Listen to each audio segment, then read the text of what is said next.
Vero's Kitchen Tales. இன்னைக்கு நாம பார்க்க போற ரெசிபி ஒரு ஸ்பெஷல் ரெசிபி தான் பார்க்க போறேங்க. ஏன்னா எங்க போனாலும் நான் எங்க சாப்பிட்டாலும் ரெசிபிஸை கலெக்ட் பண்ணுவேன். ஸோ என்னோட கலெக்ஷன்ஸ்ல இருந்த ஒரு ஸ்பெஷல் ரெசிபி தான் இன்னைக்கு நாம பார்க்க போறோம். அதாவது நம்ம நிறைய பிரியாணி பண்ணியிருப்போம், வீட்டில் நம்ம வந்து விதவிதமான பிரியாணி பண்ணியிருப்போம். பட் இந்த பிரியாணி வந்து அடிச்சுக்கவே முடியாதுங்க. திண்டுக்கல் போனீங்கன்னா இந்த பிரியாணி சாப்பிடாம வரவே மாட்டீங்க. இந்நேரம் என்ன பிரியாணின்னு சொல்லி நீங்க யோசிச்சிருப்பீங்க கண்டிப்பா. அது என்னன்னா திண்டுக்கல் தலப்பாக்கட்டி பிரியாணி. ஸோ அதுலேயும் நம்ம வீடியோவில் ஒரு ஸ்பெஷல் இருக்குங்க. என்னன்னா அதை ஒன் பாட்டில் குக்கர்லேயே பண்ண போகிறோம். அதாவது வேறு இதில் செஞ்சு மாற்றி வேக வச்சு அப்படி எதுவுமே இல்லாமல் எல்லாமே ஒரே பாட்டில் நம்ம பண்ண போகிறோம். இதுதான் நம்மளோட special. So it will be very easy, flavourful and very quick two.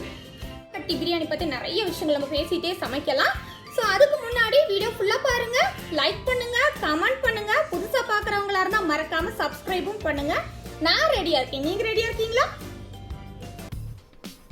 Thalappakatti பிரியாணிக்கு வந்து முதல்ல மசாலா தான் ரொம்ப முக்கியம். ஸோ வந்து இந்த பொருளெல்லாம் வந்து இஞ்சி, ஏலக்காய், கிராம்பு, அன்னாச்சிப்பூ, ஒரு 2 சில்லி வந்து நம்ம ஒரு 1/4 கப் தண்ணி ஊற்றி அரைச்சி எடுத்துக்கலாம். நான் 2 சில்லி எடுத்திருக்கேன். பட் யூஸ்வலாக 6-8 சில்லி கூட எடுப்பாங்க, அந்தளவுக்கு இருக்கும். நீங்கள் வந்து பட்டையை வந்து பிச்சு போட்டுக்கோங்க, இல்லைனா வந்து அது அரைப்படாது.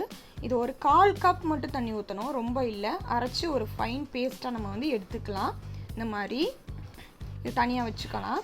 இப்போ வந்து ஒரு 25-30 சின்ன வெங்காயம், அது கூட வந்து ஒரு 10 பூண்டு, இதையும் சேர்த்து ஒரு அரைச்சி எடுத்துக்க போகிறோம். நிறைய எடுத்துக்காதீங்க வெங்காயம், இதுக்கு மேலே எடுத்தீங்கன்னா வந்து ரொம்ப இனிப்பாயிடும். ஸோ இதையும் அரைச்சி எடுத்தாச்சு. நம்ம இப்போ 2 மசாலாவும் நம்மளுக்கு தயாராகிடுச்சு. இப்போ வந்து 2 கப் சீரக சம்பா அரிசியை வந்து நான் ஊற வைக்க போகிறேன். ஏன்னா தலப்பாக்கட்டி பிரியாணிக்கு வந்து சீரக சம்பா அரிசி தான் ரொம்ப பெஸ்ட்டாக இருக்கும். ஏன்னா ஒரு தனி ஃப்ளேவர் கொடுக்கும். இதையும் ஒரு 30 நிமிஷம் ஊற வச்சுக்கலாம். இப்போ ஒரு குக்கரில் வந்து ஒரு 3 டேபிள் ஸ்பூன் நெய்,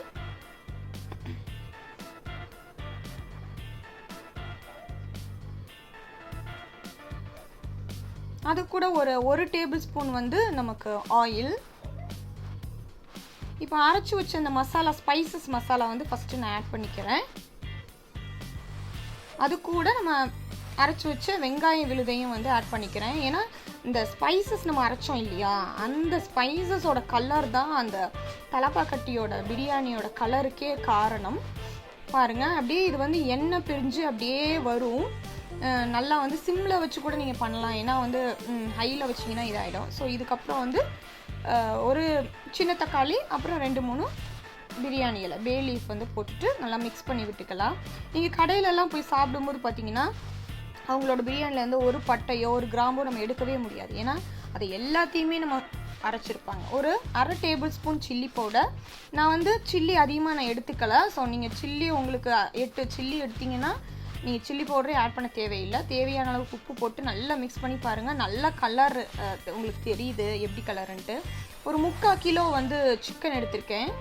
அதை வந்து சுத்தப்படுத்தி நம்ம இதில் சேர்த்திக்கலாம். பிரியாணிக்கு வந்து கொஞ்சம் பெரிய பெரிய பீஸாக தான் இருக்கணும், எடுத்துக்கோங்க. இதையும் அது கூட நல்லா மிக்ஸ் பண்ண போகிறோம். நம்ம மிக்ஸ் பண்ணிவிட்டு இதில் வந்து ஆல்ரெடி நம்மளுக்கு சிக்கன்லேருந்து நம்மளுக்கு தண்ணி வரும். ஸோ எக்ஸ்ட்ராவாக தண்ணி ஊற்றாதீங்க.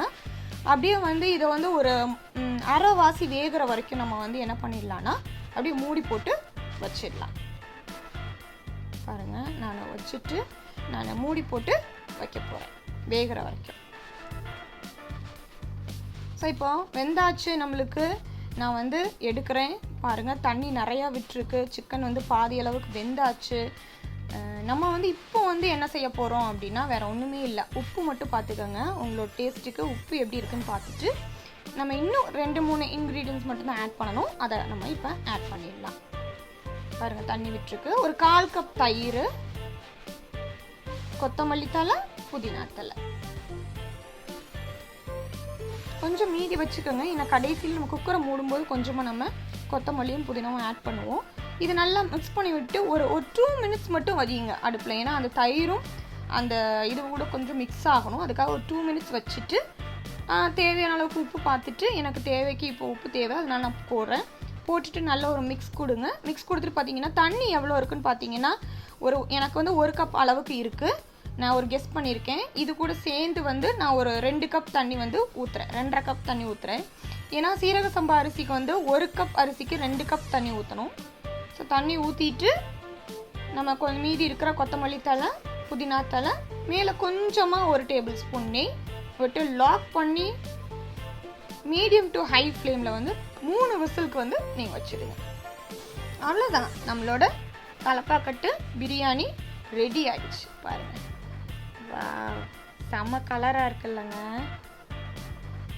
இது கூட வந்து நீங்கள் உங்களுக்கு மீதி ஸ்பைசஸ் வேறு ஏதாவது ஸ்பைசஸ் எல்லாம் இருக்கும் இல்லையா, அது கூட நீங்கள் கூட போட்டு ஆட் பண்ணி இது பண்ணிக்கலாம். இந்த நட்மேக்குன்னு சொல்லுவாங்க, ஜாதிக்காய், அதெல்லாம் போட்டிங்கன்னா இன்னும் நல்லா அந்த கலர் உங்களுக்கு கிடைக்கும்.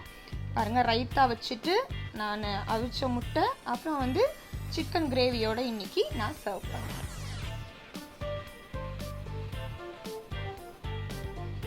ஹலோ ஃப்ரெண்ட்ஸ், தேங்க்ஸ் ஃபார் வாட்சிங் வெரோஸ் கிச்சன் டேல்ஸ்.